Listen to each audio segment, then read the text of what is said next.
संत श्रेष्ठ ज्ञानेश्वर महाराज आषाढी पायी वारी पालखीचं आज पंढरपूरकडे प्रस्थान होत आहे।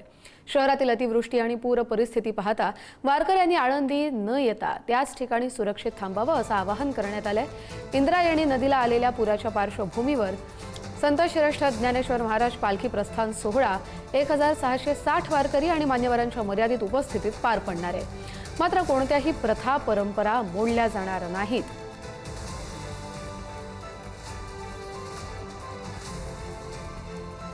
तर माऊलींच्या पालखीचं आज पंढरपूरकडे प्रस्थान होतंय।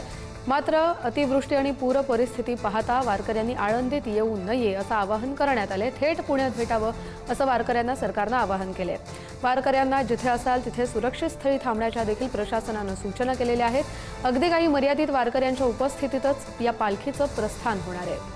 माऊलींच्या पालखीचं आज पंढरपूरकडे प्रस्थान होतं आणि त्याच निमित्तानं प्रशासनाच्या वतीनं या सगळ्या वारकऱ्यांना आवाहन केलं जातंय। सध्याची जी परिस्थिती आहे त्यानुसार तुम्ही जिथे आहात तिथेच थांबा, सुरक्षित स्थळी थांबा, आळंदीत येऊ नका असं आवाहन सरकारच्या वतीनं करण्यात आलंय। अगदी काही मर्यादित वारकऱ्यांच्या उपस्थितीतच या पालखीचं प्रस्थान होईल। मात्र कुठल्याच रूढी परंपरा मोडल्या जाणार नाहीत असंही आश्वस्त केलं गेलंय।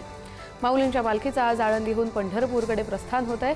मात्र सध्या आपल्याला माहिती आहे महाराष्ट्रभर अतिवृष्टी होतीये आणि त्याचाच फटका सध्याच्या वारीला बसू नये, वारकऱ्यांची गैरसोय होऊ नये यासाठी प्रशासनाच्या वतीनं आवाहन केलं गेलंय। आपण याच सगळ्या संदर्भातले अपडेट घेऊया आपले प्रतिनिधी तुषार झरेकर यांच्याकडून। तुषार, माऊलींच्या या पालखीचं कशा पद्धतीनं नियोजन करण्यात आलेलं आहे, आज प्रस्थान होत आहे?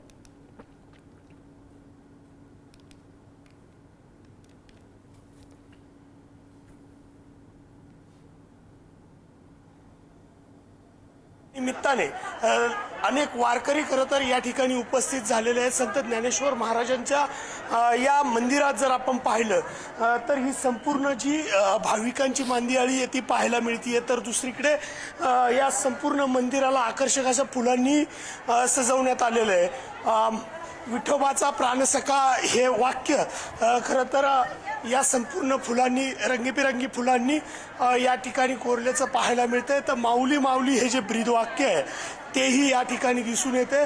आकर्षक फुलांची ही संपूर्ण जी सजावट आहे ती मंदिराला दिसून येते आणि भाविकांचा जो उत्साह आहे तो आता शिगेला पोहोचल्याचं एकंदरीत दिसतंय।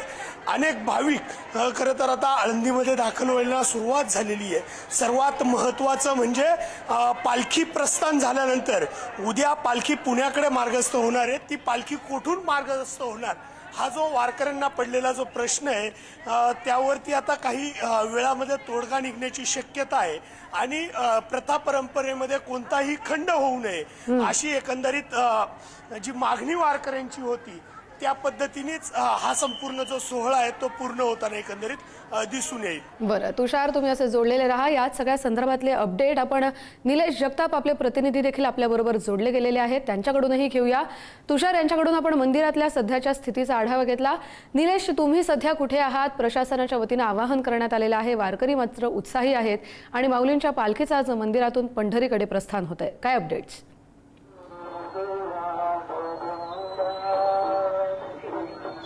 संत तुकाराम महाराजांचा पालखी सोहळ्याचा काल प्रस्थान झाल्यानंतर पालखी सोहळा हा इनामदार वाड्यामध्ये मुक्कामी होता। आता काही वेळा संत तुकाराम महाराजांचा पालखी सोहळा इनामदार वाड्यातून हा पंढरीच्या दिशेने निघणार आहे। देहूमधून हा पालखी सोहळा बाहेर आल्यानंतर सगळ्यात पहिल्यांदा अनगड बाबा शाह जे सूफी संत होते त्यांचा दर्गा आहे त्या ठिकाणी हा पालखीचा सोहळा त्या ठिकाणी येणार आहे आणि त्या ठिकाणी जे 400 वर्षापासून जो मैत्रीचं 400 वर्षापूर्वीचं नातं होतं संत तुकाराम महाराज आणि सूफी संत अनगड शाह बाबा त्या दर्ग्याच्या जवळ हा पालखी सोहळा येईल। त्या ठिकाणी अभंग आरती होईल आणि त्यानंतर जगद्गुरू संत तुकाराम महाराजांचा पालखी सोहळा हा निगडी मार्गे आकुर्डी येथील विठ्ठल मंदिरामध्ये मुक्कामी जाताना पाहायला मिळणार आहे। हे दृश्य आपण पाहतोय, वारकरी सध्या आकुर्डीकडे प्रस्थान करताना पाहायला मिळत आहेत।